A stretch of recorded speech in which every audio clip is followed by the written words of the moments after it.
महाराज जी, आप हर एक प्रश्न का उत्तर काम, क्रोध, लोभ, मोह, जिसका भी उत्तर होता है नाम जप का। क्योंकि बिना नाम जप के पावर नहीं है। महाराज जी, कोई ऐसा उपाय नहीं है कि बाहर बता दें, कहीं दीपक चढ़ा दें या कहीं। ये सब नौटंकी है। अगर ऐसा हो तो 10-20 टीन घी लेकर के जला दो और हमें बताओ तुम्हें लाभ मिल जाए तो। कुछ नहीं होने वाला।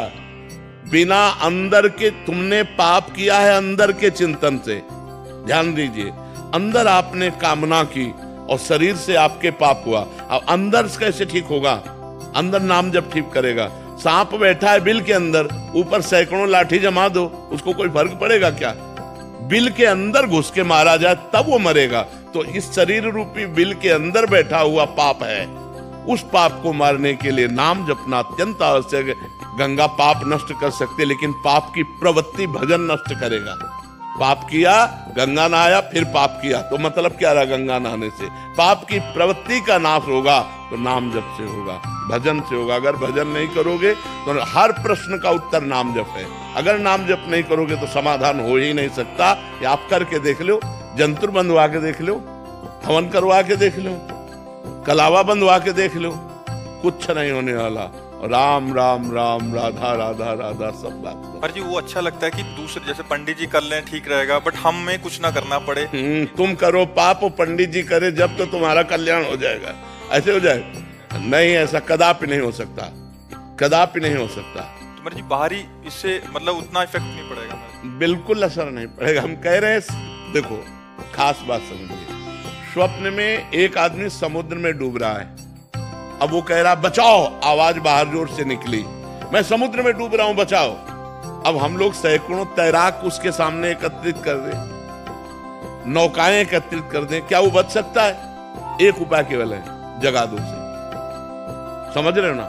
उसे जगा दो। अब एक बूंद पानी नहीं, जब वो समुद्र में डूब रहा था।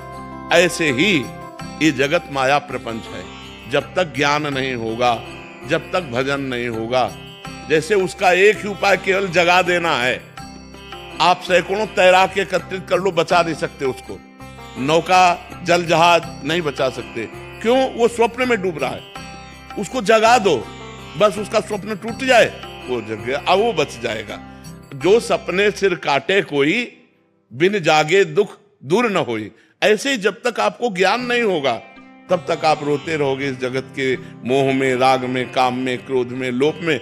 थोड़ा दान पुण्य किया, थोड़ा पाप नष्ट हुआ, फिर पाप किया, फिर इससे काम नहीं बने। काम बनेगा पाप की जड़ का नाश हो, और पाप की जड़ है पाप की प्रवृत्ति। उस प्रवृत्ति में जब तक ज्ञान नहीं जागृत होगा, तब तक बात नहीं बनेगी। इसलिए खूब नाम जप करना अत्यंत अनिवार्य है। महाराज जी, और कैसे पता लगेगा कि हमारे पाप नष्ट हो रहे हैं और हो गए हैं? जैसे जैसे पाप नष्ट होते जाएंगे, चिंता, शोक, भय, ये सब नष्ट होता जाएगा। अपने अंदर अपने आप हृदय में आने लगेगा, मैं निष्पाप हो गया हूँ। अपने आप हृदय में आने लगेगा, मेरे पाप कम हो रहे हैं। अपने आप अनुभव में आएगा। जैसे जैसे भजन बढ़ता चला जाएगा, भगवान प्रिय लगने लगे, धर्म प्रिय लगने लगे, गंदे आचरणों से घृणा होने लगे। ये है पवित्रता का लक्ष्य। पापी पुरुष के हृदय की स्थिति क्या होती है? हर समय वो चिंता, डिप्रेशन, शोक में रहता है। हाँ, निगेटिव, उसका हर चिंतन निगेटिव हो, यहां तक निगेटिव हो जाएगा कि उस करने की वो सोच लेगा। अब उसको कल्पों तक भटकना पड़ेगा। अरे मनुष्य जन्म मिला है समस्या का समाधान करने के लिए, ना कि समस्या बढ़ाने के लिए। क्या समस्या बढ़ाना है, ना कि समस्या मिटाना है।